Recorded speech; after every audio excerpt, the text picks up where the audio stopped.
Good morning, everyone. It's Sunday. It's time to go on the record. It's not just strange, it's unprecedented, and it is deeply troubling.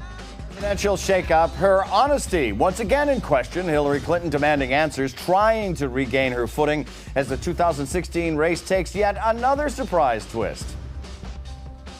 Hillary Clinton's corruption is on a scale we have never seen before.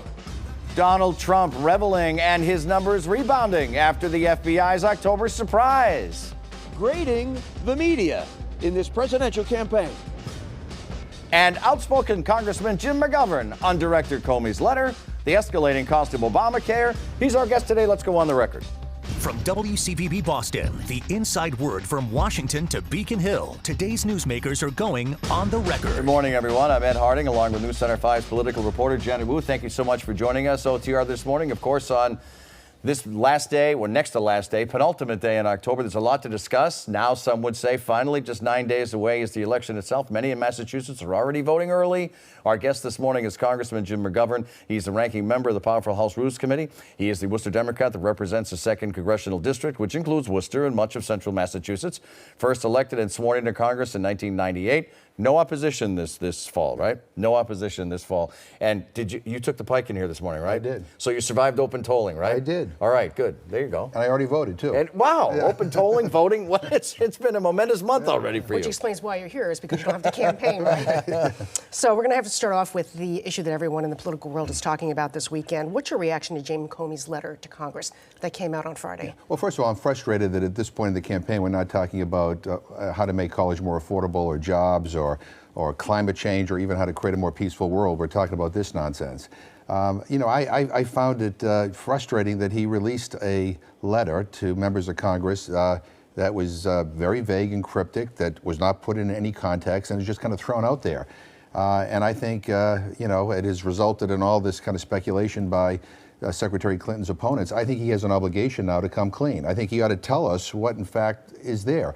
I mean, I don't have any reason to believe there's any there. I don't even think this is even about Secretary Clinton. But, I mean, you throw this out there, a few days before a major election, you have an opportunity to do more than just throw out a letter. You're accusing him of basically doing something very political, but the people on the other side would argue that he would be doing something very political if he didn't release and let people know that he was looking into this after the election. But the FBI has a long tradition of not commenting on cases unless there's something there. And so this is unprecedented. I mean, it's not just me as a Democrat saying this. I mean, there are Republican Justice Department officials who are saying the same thing, saying this is unprecedented. All we're saying at this particular point is, you threw this out there, tell us what's going on. Let me just tell you one thing. I've known Hillary Clinton for 20 years. I believe in her. I trust her. I think she'd be an excellent president. Donald Trump has shown us who he is. I mean, he has been openly racist and sexist and bigoted. We know who he is. On November 8th, we're going to find out who we are. And I believe in the goodness of the American people that they're going to reject Donald Trump's hateful campaign. Just a couple of minutes ago, you used the word nonsense. It might not be nonsense. Well, I mean, I have no reason to believe that it is anything other than that at this particular point. I mean, there's no indication that this is really about Secretary Clinton. I think what is irresponsible is to throw out this teaser and then to not put it in any context, and then to not come clean with what you know. But you don't have any real hope that you're going to get any answers between now and Election Day. Well, he's shown his propensity to talk about this case in unprecedented ways in the past. Maybe he'll bring some clarity out there. Like, what are we talking about? I mean, rather than relying on leaks from the FBI. I mean, he ought to tell the American people what's there. And I don't believe there's anything there that would affect Secretary Clinton's ability to be the next president of the United States. So you've argued the political point, and to Janet's point, it's political either way, really. I mean, if he reveals it now or reveals it after the election, it's political. But let me move on to... There's precedent in the Justice Department on how cases are handled. He is going against precedent. I don't know of any other case where there's been this much commentary. How do you handle your constituents or the voters here in Massachusetts who are already skeptical of her honesty? I bump into people all the time who are strong supporters of Secretary Clinton's, and I am too. I know the woman. I know she's prepared. I know she has a temperament. I also have seen Donald Trump on the campaign trail. I have a 15-year-old daughter. Every time he's on TV and goes before a microphone, I cringe. I cannot believe that this man could ever be president of the United States. He is offensive. I don't think he has the temperament to be president of the United States. Quite frankly, I don't think he has the temperament to be dog catcher. This guy does not belong anywhere near the White House. And I think overwhelmingly, whether you're a Democrat, Republican, or independent, I think you're going to find on election day, people are going to say, we cannot have this man anywhere near the White House. A lot of Democrats are saying they don't think this is going to affect Hillary Clinton, but it might affect the down ballot. In other words, people will want more Republicans to balance her out, and therefore James Comey, in a sense, is helping the Republicans with the down ballot.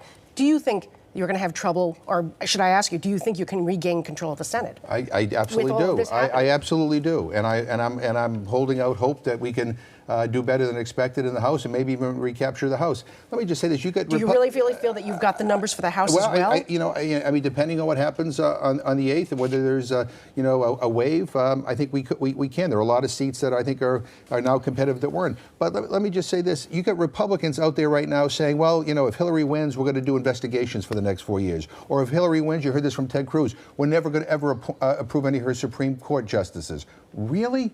I mean, people are sick and tired of gridlock and obstructionism, and this is not just from Democrats, it's from Republicans too. They want us to come together and do something. So if you want to end the gridlock, then you need to give Hillary Clinton a Democratic Senate and hopefully a Democratic House. Would you suspect what happens to Merrick Garland if Hillary Clinton is elected on November 8th? I mean, it may be that the Senate that is now under Republican control will bring him up for a vote. I mean, I think it's absolutely horrible that again that they have just dragged their feet and not even had a hearing on the man. I mean, he deserves a hearing and a vote up or down, and maybe they will see it. They would rather vote on him than one of Hillary Clinton's nominees. Senator Elizabeth Warren has been campaigning nonstop around the country, not only for Hillary Clinton, but also key vulnerable Republican seats. Listen.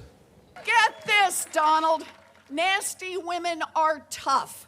Nasty women are smart. And nasty women vote. Obviously a reference to in the last debate when Donald Trump referred to Hillary Clinton as nasty. If Democrats don't regain control of the Senate, Congressman, do you see her in a Clinton, do you see Elizabeth Warren in a Clinton administration? If there is a Clinton administration, do you see her in a Clinton administration? I don't know. That's up to Elizabeth Warren, whatever she wants to do, but I think she's an incredible senator, and she's been an incredible spokesperson for progressive causes and reining in the excesses on Wall Street. So, I want Elizabeth Warren to remain in the Senate because I think she's very valuable to Massachusetts. But then the caveat to that is if the Democrats do not gain control of the Senate, would she prefer to be in the? But you care not to look down that road. Whatever Elizabeth Warren wants, I'm happy to be supportive. I have just pulled out of my pocket the OTR Pop quiz right here. That's what I'm been waiting for. I know. It's true. Or not. He did say that to me. All right. Donald Trump has taken to calling this election rigged. Today's OTR Pop quiz is on actual rigged events in American history. Question one. We now call it gerrymandering, but of course, there's a different pronunciation. But gerrymandering is an expression used to describe dividing electoral districts for one's political gain. It took its name from which infamous Massachusetts governor? Jerry, right? Gary, yeah. Governor Eldridge Gary, the ninth governor of Massachusetts, also former vice president.